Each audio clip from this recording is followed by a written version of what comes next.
जय हिंद मेरे प्यारे भाइयों, यहाँ पर हम लोग डिस्कस कर रहे हैं जो बैंक की नई जो जॉब निकली हैं बैंक में क्लर्क की उसके बारे में। तो बैंक में जो क्लर्क की जॉब निकली हैं, कितनी पोस्ट निकली हैं, ठीक, राज्यों के लिए आप लोगों को कैसे चेक करना है कि किस राज्य में कितनी वैकेंसी है, एग्जाम का जो पैटर्न है वो क्या रहेगा, ठीक। तो इन सभी चीज़ों के बारे में हम लोग डिस्कस करने वाले हैं। आप लोगों के फॉर्म कब से भर रहे हैं, एग्जाम कब होगा, ये सारी चीज़ों के बारे में डिटेल में डिस्कस करने वाले हैं, ठीक। तो चलते हैं एक एक से हम लोग डिस्कस करते हैं। सबसे पहले एक आप लोगों का नोटिफिकेशन है ये, ठीक। यहाँ से आप लोग जाकर के नोटिफिकेशन डाउनलोड करोगे ऑफिशियल वेबसाइट से। तो ये 74 पेज का नोटिफिकेशन है। तो क्या सर हमको सारे 74 पेज देखना है क्या? नहीं, हमको इनमें से वो बातें जरूरी है जो हम लोगों के लिए जानना जरूरी है। वो कौन कौन सी बातें, क्योंकि ये बैंकिंग में क्लर्क की जो वैकेंसी है वो है। तो चलते हैं अब एक एक से हम लोग डिस्कस करते हैं सारी चीज़ों के बारे में। जैसे आप लोगों के फॉर्म जो है वो भरना शुरू हो गए हैं 1/8/2025 से, मतलब फॉर्म आप लोगों के भरना शुरू हो चुके हैं और 21/8/2025 तक आप लोगों के फॉर्म भरे जाएंगे। देखो क्या है, आप लोग हर जगह देख रहे होंगे, जैसे आप लोग देख रहे होंगे अभी एसएससी में और मध्य प्रदेश में आप लोगों ने देखा होगा बहुत सारे घोटाले हो रहे भर्तियों में। वो एडिक्विटी कंपनी जो करा रही है ना, वो एडिक्विटी कंपनी ने पहले मध्य प्रदेश को बर्बाद करा, कई सालों से मध्य प्रदेश को बर्बाद कर रही है, वैकेंसियों को बेचती है। वो उसी का टेंडर एसएससी को मिल गया तो वो एसएससी में भी नाटक कर रही है। तो अभी जो है ना वो आप लोगों के लिए बैंकिंग ऐसा सेक्टर बचा हुआ है, अगर कोई एग्जाम देना तो मेरे भाई अभी इसमें आप लोगों को घोटाले वगैरह ऐसी चीज़ें देखने को नहीं मिलेंगी। सो आप लोग ना इसमें थोड़ा ट्राई कर सकते हैं, अगर आप लोगों में से कई लोग हैं जो इस चीज़ को मतलब मैथ रीजनिंग और ये सब चीज़ें आपको थोड़ा बेहतर तरीके से आती हैं, तो आप इसमें अच्छे से ट्राई कर सकते हो। देखो तो यहाँ पर अगर अपन लोग बात करें तो आपके फॉर्म भरना शुरू हो गए हैं, ठीक है। 21/8/2025 तक फॉर्म भरे जाएंगे। बाकी अब आप लोगों को अगला जानना जरूरी है कि सर ये बताओ प्री एग्जाम कब तक होगा। तो प्री एग्जामिनेशन जो है आप लोगों का, प्री एग्जामिनेशन वो आप लोगों का सितंबर और अक्टूबर में होगा, सितंबर में होगा। और इसका जो रिजल्ट है ना वो आप लोगों का अक्टूबर या नवंबर में आ जाएगा, इसका जो प्री होगा उसका। फिर इसका एक मेंस होगा। देखो अच्छी बात यह है कि इसमें इंटरव्यू नहीं होगा, क्लर्क का एग्जाम है ना तो इसमें इंटरव्यू नहीं होता, पीओ का है ना तो उसमें इंटरव्यू होता है। तो आपका ये होगा, फिर मेंस एग्जाम आप लोगों का नवंबर में होगा आगे, और आपका अलॉटमेंट हो जाएगा मार्च 2026 में। मतलब आप लोगों के कुछ 7-8 महीने में इसमें जो है वो पूरी प्रक्रिया हो जाती है बैंकिंग में। तो बढ़िया से आप लोग दे सकते हैं इसको। आगे देखो कितनी पोस्ट है, तो ये जो पोस्ट है आप लोगों की वो 10,277 पोस्ट है। इसमें 10,277 पोस्ट है और आपकी जो एज है ना वो 20 से 18 साल, और बाकी एससी एसटी के लिए 5 साल एक्स्ट्रा और ओबीसी के लिए 3 साल एक्स्ट्रा, ये आप लोगों को छूट मिलेगी, ठीक है। तो ये आप लोगों के लिए बात हो गई। 10,277 टोटल वैकेंसी है। सर क्या मांगा है मेरे भाई, क्वालिफिकेशन में ग्रेजुएशन होना चाहिए, किसी भी यूनिवर्सिटी से किसी भी स्ट्रीम में आप लोगों के पास क्या होना चाहिए, ग्रेजुएशन होना चाहिए। अगर आपका ग्रेजुएशन कंप्लीट है तो आप इसके लिए जो है वो एलिजिबल है। नेक्स्ट आगे, अच्छा सर कौन कौन सी बैंक आएंगी, तो जो गवर्नमेंट बैंकें हैं आप लोगों की, जैसे देखो bank of Baroda, bank of India, bank of Maharashtra, Canara bank, central bank of India, Indian bank, ये सारी बैंकें आप लोगों की जो है वो इसके अंतर्गत आएंगी। यानी एक पेपर होगा और उस पेपर में नंबरों के आधार पर आप लोगों को, और जैसा आप सिलेक्ट करोगे वो बैंक इनमें से आप लोगों को मिलेगी। अच्छा थोड़ा सर सैलरी ये थोड़ी सी अटपटी सी लिखी हुई है, बिल्कुल आप लोगों की ये सैलरी लिखी है ना वो अटपटी सी लिखी है। मैं अभी आप लोगों को शुरू में बता दे रहा हूँ, लगभग आप लोगों की 40 से 50 हज़ार के बीच में आप लोगों की शुरुआत से इसमें सैलरी जो है वो बनती है, ठीक। तो आप लोग डायरेक्ट इसको समझो और आगे लगातार बढ़ती जाती है, लगातार आपकी सैलरी क्या होती जाती है मेरे भाई, बढ़ती जाती है। अच्छा सर एग्जाम का पैटर्न क्या है, थोड़ा हम लोग एग्जाम के पैटर्न पर फोकस कर लेते हैं। सो देखो एग्जाम का पैटर्न है कि इसमें जो है ना वो इंग्लिश लैंग्वेज आएगी सर प्री में। ये जो अपन समझ रहे हैं वो प्रीलिम्स के बारे में समझ रहे हैं, प्री के बारे में। इसमें इंग्लिश आएगी मेरे भाई, 30 क्वेश्चन रहेंगे, 30 नंबर के रहेंगे और आपको 20 मिनट मिलेंगे। इसमें क्या होता है, सेक्शनल वाइज कट ऑफ होता है, मतलब इंग्लिश के टाइम पे आपको इंग्लिश सॉल्व करना है, रीजनिंग के टाइम पे आपको रीजनिंग सॉल्व करना है, मैथ के टाइम पे आपको मैथ सॉल्व करना है, और हर पेपर में आप लोगों को पासिंग मार्क्स लाने हैं।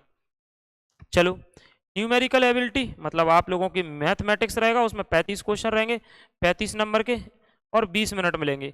रीजनिंग में भी 35 क्वेश्चन 35 मिनट में सॉल्व करने, 35 क्वेश्चन है 35 नंबर के रहेंगे, 20 मिनट में ही सॉल्व करने हैं। कहने का मतलब आप लोगों का जो है वो टोटल 100 क्वेश्चन रहेंगे, 100 ही नंबर के रहेंगे और 60 मिनट आप लोगों को मिलेंगे। ये प्री है, ये प्री है। अच्छा सर 100 में से लगभग कितने सही होने चाहिए, तो मेरे भाई कम से कम 75 के अप्रॉक्स आप लोगों के सही होना चाहिए, क्योंकि जब हमारा प्री का एग्जाम निकलता है तो हम लोग मेंस के लिए जो है वो एलिजिबल हो पाते हैं। अब मेंस का कट ऑफ कम जाता है, लेकिन इसमें मेंस का कट ऑफ बहुत कम जाता है इसमें, ठीक। लगभग 60% के अप्रॉक्स जो है वो आप लोगों का मेंस का कट ऑफ जाता है, परसेंट में बात करें तो। अच्छा सर मेंस का क्या सिलेबस है, तो मेंस का सिलेबस देख लो मेरे भाई। जनरल फाइनेंस अवेयरनेस, देखो पहले में तुमने देखा होगा जो जीके है ना, जो जीके वो तो फ्री में है ही नहीं। अब बैंकिंग में मेंस में जो जीके है ना वो करंट अफेयर है। ये जनरल फाइनेंस अवेयरनेस, एक तो आप लोगों की करंट अफेयर है, दूसरा आपको अपडेट रहना पड़ेगा फाइनेंस से, मतलब जैसे बजट वगैरह से आप लोगों को अपडेट रहना पड़ेगा, तो उसमें बजट, ठीक। कहने का मतलब ये है कि जो पैसे से संबंधित करंट अफेयर है जिसमें बजट आ जाएगा, ठीक, कंपनियों के जो है वो सारे के सारी चीज़ें आ जाएंगी, मतलब ट्रेडिंग की, ये सब कुछ इसमें आ जाएगा करंट अफेयर में। इंग्लिश लैंग्वेज सर 40 क्वेश्चन, देखो इंग्लिश के भी 40, करंट अफेयर के भी 40, 50-50 नंबर के, ये 50 नंबर, ये 40 नंबर। इसमें थोड़ा सा नंबरों का थोड़ा वेरिएशन अलग प्रकार का, उसमें 20 आपको 20 मिनट मिलेंगे, इसमें इंग्लिश लैंग्वेज में इधर 35 मिनट मिलेंगे, इसमें मेंस में आपको टाइम मिलेगा। आगे रीजनिंग में 40 क्वेश्चन है, 60 नंबर के हैं, 35 मिनट मिलेंगे। मैथ में आप लोगों के 35 क्वेश्चन है, 50 नंबर मिलेंगे और 30 मिनट का होगा। ऐसे आप लोगों का 155 टोटल क्वेश्चन होंगे, 200 आपके मार्क्स होंगे, 120 मिनट मिलेंगे इसमें आपको करने के लिए। तो ये बैंकिंग का जो क्लर्क का एग्जाम है उसका एग्जाम का पैटर्न है। उम्मीद है कि आपको ये बात समझ में आ रही होगी, ठीक है भाई। कहने का मतलब ये है, अच्छा सर कट ऑफ मेंस का कितना जाता है, मैंने बोला 60% के अप्रॉक्स आप लोगों का मेंस का कट ऑफ जाता है। अब यहाँ पर हम लोग ये देख लेते हैं कि जैसे आप इसको नोटिफिकेशन को डाउनलोड करोगे और उसमें वैकेंसी ऐसे देखोगे, इसमें एक कंडीशन है, जैसे आप जिस स्टेट के लिए अप्लाई करोगे उस स्टेट की आपको लोकल लैंग्वेज थोड़ा आना चाहिए, क्योंकि जैसे आप मान लो जाकर के क्लर्क बनते हो ऐसे मध्य प्रदेश में, तो एमपी में ज़्यादातर लोग हिंदी बोलते हैं। अब वहाँ के जो ग्राहक आएंगे ना उनसे आप लोगों का डायरेक्ट कम्युनिकेशन होगा, तो वो लोकल लैंग्वेज आपको आना चाहिए। जैसे एमपी में मैंने बोला हिंदी है, अब आप तमिल चले जाओ, मतलब तमिलनाडु चले जाओ, आंध्रा चले जाओ, कर्नाटका चले जाओ, तो थोड़ा सा वहाँ की लैंग्वेज जो है वो आप लोगों को आना चाहिए। आओ देखो, तो लोकल लैंग्वेज इसके लिए ज़रूरी है। अब जैसे ये मध्य प्रदेश है तो इसमें जैसे स्टेट वाइज जो है वो बैंकिंग के हिसाब से कि bank of Baroda, bank of India, इनमें सब में जैसे कितनी कितनी वैकेंसी बटी हुई हैं, क्योंकि आईबीपीएस जो एग्जाम कराती है, आईबीपीएस एक एजेंसी है, वो एग्जाम कराएगी, भर्ती कराएगी, उसी से जिन बैंकों को जितने क्लर्कों की ज़रूरत है वो उसके हिसाब से उन बैंकों को मिल जाएंगे, ठीक है। तो जैसे ये महाराष्ट्र मध्य प्रदेश है, मध्य प्रदेश के नीचे जैसे महाराष्ट्र है, तो ये हर राज्य के हिसाब से वैकेंसी बटी हुई है आप लोगों की।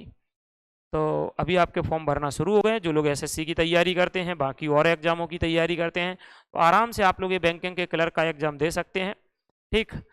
तो ये चीज़ें हैं मेरे भाई, मुझे उम्मीद है कि आप लोगों को समझ में आई होंगी, ठीक। तो प्री का और मेंस का, हाँ नेगेटिव मार्किंग एक और चीज़ आप बाद में कमेंट करोगे, मैं बता दे रहा हूँ, 1/4 है नेगेटिव मार्किंग, 1/4 है आपकी जो नेगेटिव मार्किंग है वो इसमें है, और 1/4 है, तो 1/4 आप लोगों की नेगेटिव मार्किंग है। तो मेरे भाई मुझे उम्मीद है कि आप लोगों ने समझ गए होंगे कि प्री का पैटर्न क्या है, मेंस का पैटर्न क्या है। फॉर्म आपके भरना शुरू हो गए हैं, तो बढ़िया से आप लोग फॉर्म भरो, एग्ज़ाम दो। हाँ एक और चीज़ और आप लोगों की रह गई है सर, वो फीस कितनी लगेगी मेरे भाई, फीस और आपको बता दे रहा हूँ कि जैसे SC ST, ठीक, PW ESM, ये जो कैंडिडेट है उनकी तो लगेगी 175 रुपये, 175। वहीं पर जनरल और ओबीसी की लगेगी 850 रुपये, जनरल और ओबीसी की लगेगी 850 रुपये, ये एग्जाम फीस लगेगी आप लोगों की, ठीक। चलो बाकी मैं आप लोगों के लिए ये नोटिफिकेशन अपने टेलीग्राम चैनल पर भी डलवा दूंगा, रामनिवास सर क्लासेस पर, तो इस पर भी आप लोगों को नोटिफिकेशन मिल जाएगा। सो उम्मीद है मेरे भाई कि आपको सारी बातें समझ में आ गई होंगी, एग्जाम का पैटर्न समझ में आ गया होगा, तो बढ़िया से लग जाओ तैयारी में, फॉर्म भरो, पेपर दो, क्योंकि अभी फिलहाल तो ये बैंकिंग का ही बचा हुआ है जिसमें घोटाले से संबंधित खबरें नहीं आ रही हैं, ना तो हर जगह आप लोगों को घोटाले घोटाले नज़र आ रहे होंगे, पेपर लीक समझ में आ रहे हैं। तो अभी के लिए इतना, बाकी हम लोग नेक्स्ट क्लास में मिलते हैं मेरे भाई, अभी के लिए इतना, नेक्स्ट क्लास में मिलते हैं, जय हिंद।